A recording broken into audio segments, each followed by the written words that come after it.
कमियां हैं, क्या खामियां हैं। तो मैंने तब उनसे कहा कि मैंने कहा आप दीपेंद्र हुड्डा साहब को भी ये कमियां बताओ, जब मौका मिलेगा, जिस मंच पर मौका मिलेगा हम इन कमियों को उजागर करेंगे और कभी मौका मिला तो इन्हें दूर भी करेंगे। ये लंबी लड़ाई है, चलती रही, मैं भी देखती रही, सुनती रही।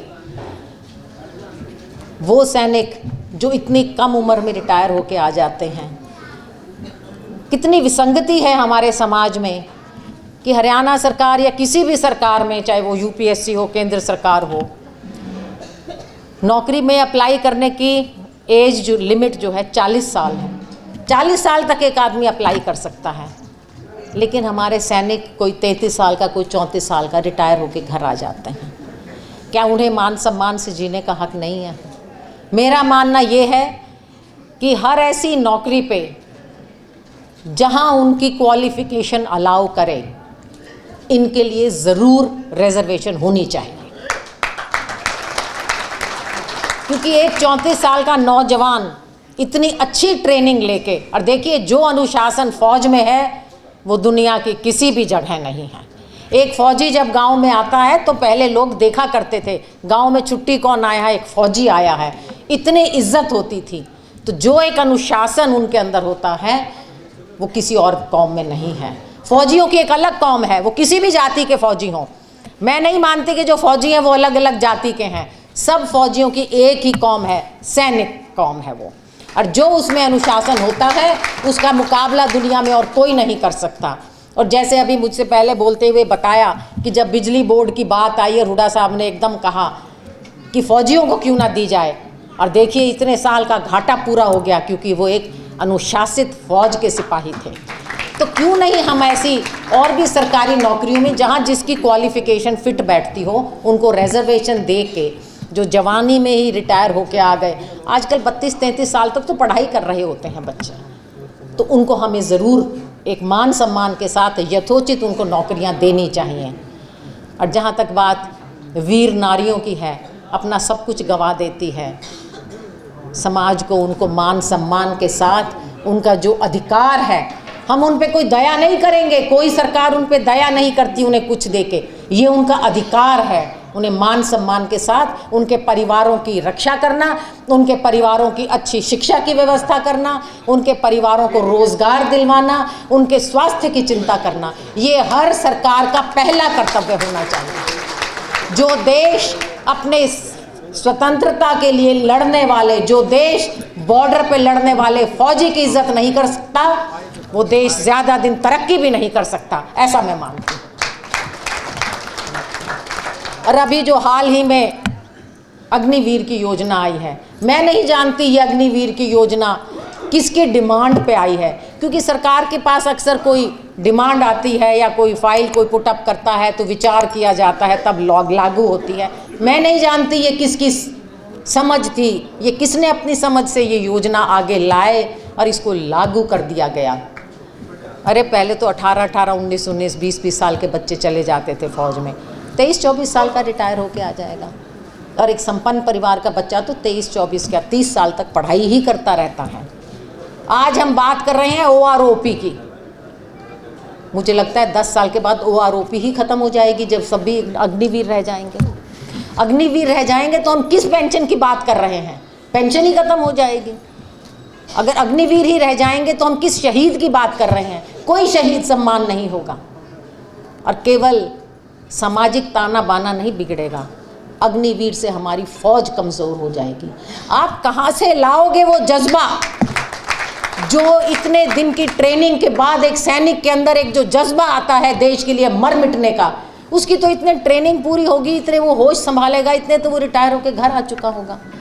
तो इस देश की फौज जिसने पाकिस्तान के 2 टुकड़े करके बांग्लादेश को अलग कर दिया था, वो हौसला कहाँ से आएगा अग्निवीरों में? मैं ये सवाल इस सरकार से पूछना चाहती हूँ। ये केवल हमारे ग्रामीण आंचल को ही समाप्त नहीं करेगी योजना, ये हमारे फौज के मोराल को, हमारी फौज की बहादुरी को भी समाप्त कर देगी। हमारे पास तो 2 ही ताकत थी, एक आत्मनिर्भर किसान, एक फौज में जाता हुआ जवान। जय जवान जय किसान कह के हम बहुत खुश रहते थे, आपस में संपन्न रहते थे, एक दूसरे से मिलजुल के रहते थे। आज ना तो जवान बचा है ना किसान बचा है।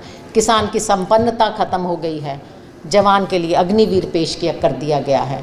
ये बड़ी भयावह स्थिति है हमारे देश के लिए। मैं यहाँ राजनीतिक बात नहीं करूँगी, जैसे मुझसे पहले बोलने वालों ने कहा, आपका भविष्य आपने खुद तय करना है। ये बहुत अच्छी बात है कि संगठित होके कीजिए, लेकिन संगठित होके आपको संविधान ने एक अधिकार भी दिया है, जो आपकी भलाई नहीं सोचता उसे आप हटा भी सकते हैं, तो जो आपकी भलाई सोचे उसे आप ला भी सकते हैं। ये ताकत भी आपके हाथ में है, ये फैसला आपका है। आत्मचिंतन कीजिए, बैठ के सोचिए। आपकी और मेरी उम्र ऐसी है, जो यहाँ मैं अधिकतर देख रही हूँ, हमारी बड़ी उम्र के हम लोग बैठे हैं, मेरी बहनें बैठी हैं, हमारी उम्र ऐसी है, हमें अब बहुत ज़्यादा समय, कोई ज़्यादा चीज़ों की लालच नहीं है, लेकिन हमारे बच्चों का भविष्य है, हमारे समाज का भविष्य है। हमें आगे होकर अपने बच्चों के लिए ये लड़ाई लड़नी है, हमारे आने वाली पीढ़ी के लिए ये लड़ाई लड़नी है। और अगर हम सब मिलकर ये लड़ाई लड़ेंगे तो हम ये लड़ाई जीतें भी गए। माता नेहल का स्कूल तो एक बहुत छोटी सी डिमांड है जी, इससे बहुत बड़ी लड़ाई है। हमें केवल एक सैनिक स्कूल नहीं बनाना, हमने हर सैनिक के मान सम्मान की रक्षा करनी है। आज सैनिक स्कूल प्राइवेट के हाथ में दे रहे हैं, प्राइवेट को दे रहे हैं। सरकारी बनाने में तो आनाकानी, और प्राइवेट को ये इजाज़त दे रहे हैं सैनिक स्कूल चलाने की।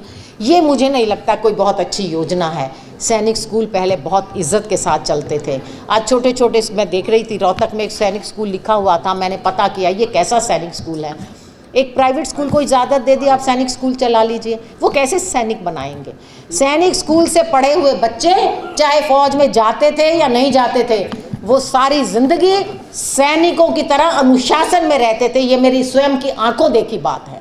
तो हमें माता नेहल का स्कूल भी बनाना है, और हमें जगह जगह जहां मौका मिलेगा सैनिक स्कूल भी बनाने हैं, अच्छे सैनिक भी बनाने हैं, और उन सैनिकों के मान सम्मान के लिए लड़ना है। आप लोगों ने मुझे आज यहाँ बुलाया, अपने से बात करने का मौका दिया।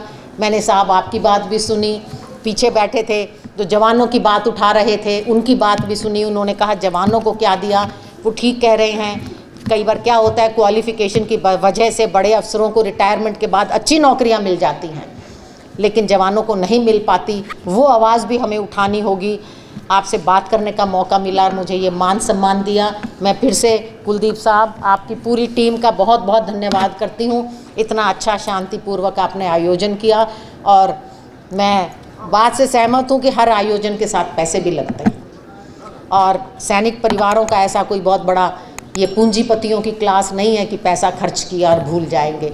यहाँ एक एक नया पैसा खून और पसीने की कमाई है, उसे इकट्ठा करने में भी दर्द होता है, मैं ये भी जानती हूँ। फिर भी आपने इतना शानदार आयोजन किया, उसके लिए बहुत बहुत धन्यवाद। एक बात मैं आपसे आखिर में कह के जाऊँगी, ये जो मेरे सामने सैनिक परिवार बैठा है, इसकी जब कभी भी जैसी भी कोई भी मांग होगी, आपकी बहन की तरह मैं आपके साथ खड़ी होंगी, और जिस मंच पे जाके कहेंगे मैं आपकी आवाज़ उठाऊंगी। और कभी भगवान ने मौका दिया तो आपकी कोई भी मांग, आपको आवाज़ उठाने की ज़रूरत नहीं पड़ेगी, आप केवल आइएगा और कहिएगा और वो पूरी हो जाएगी। बहुत बहुत धन्यवाद। जितना जो जनरल साहब में था बिशंबर जी में, उनकी बातें सुन के तो हम भावनात्मक भी हो गए थे। बहुत अच्छा बोले, वो बड़े जोश के साथ बोले।